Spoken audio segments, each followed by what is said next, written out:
Okay, so we're going to be talking about a goalie here, and it's not going to be Jonathan Quick. I know Quick obviously just signed with the Rangers today, but I feel like we're going to talk about somebody else that could have a bigger impact for their team next season, that being Frederik Andersen for the Carolina Hurricanes. Has signed a 2-year extension, $3.5 million AAV, and it remains to be seen what is left of Freddy's career, because a few years ago he ended up signing with Carolina, had a really good year, was in the running for the Vezina, and then last year things didn't go his way as he battled a lot of injuries.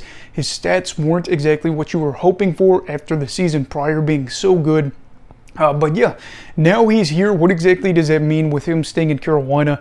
At this point, I would say that Antti Raanta is probably on his way out. Kochetkov should still be there, and he was a player that the Hurricanes, I feel like, have pretty high hopes for him, that he could be a starter for them going forward, and you are only able realistically to use your two goalies. So at this point, with having Raanta and Freddy there that are older players, maybe you're thinking that now is the time to maybe give Kochetkov a little bit more space to grow in net and then kind of take over that starting role. So with Raanta out, what does Andersen provide? Well, he provides leadership. Of course, he's been in the NHL for a little bit now, played in some meaningful games. A lot of people, I think, that are a little bit younger forget the fact that he was on some pretty good Ducks teams early in his career. The 2015 season, I believe he was the starter when they played the Hawks in the 2015 Western Conference Final. Of course, they didn't end up winning that one, but it was kind of a minute ago, and clearly he was a guy that was able to help get them there.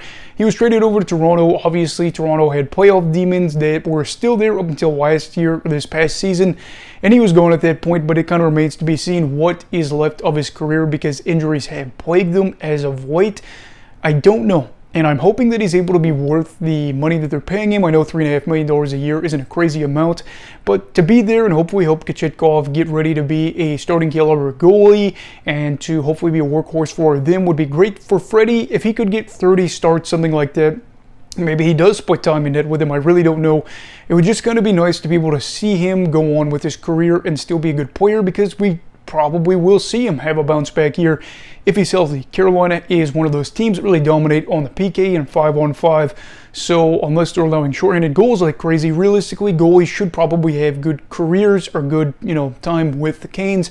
And I hope for Freddy this is still the case as he embarks on a different part of his career at this point. I don't really think that a lot of people view him as a starting goalie for some teams at this point. So I'm really just hoping that he's able to keep going and do well in a backup role possibly. But anyway, what are your thoughts on the deal for Carolina as they look to hopefully win their first Stanley Cup this year since 2006?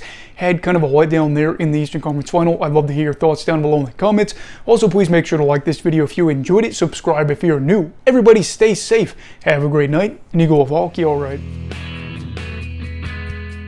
Goodbye, Brigadiers and Brigadettes. This is your captain signing off. Have a great night.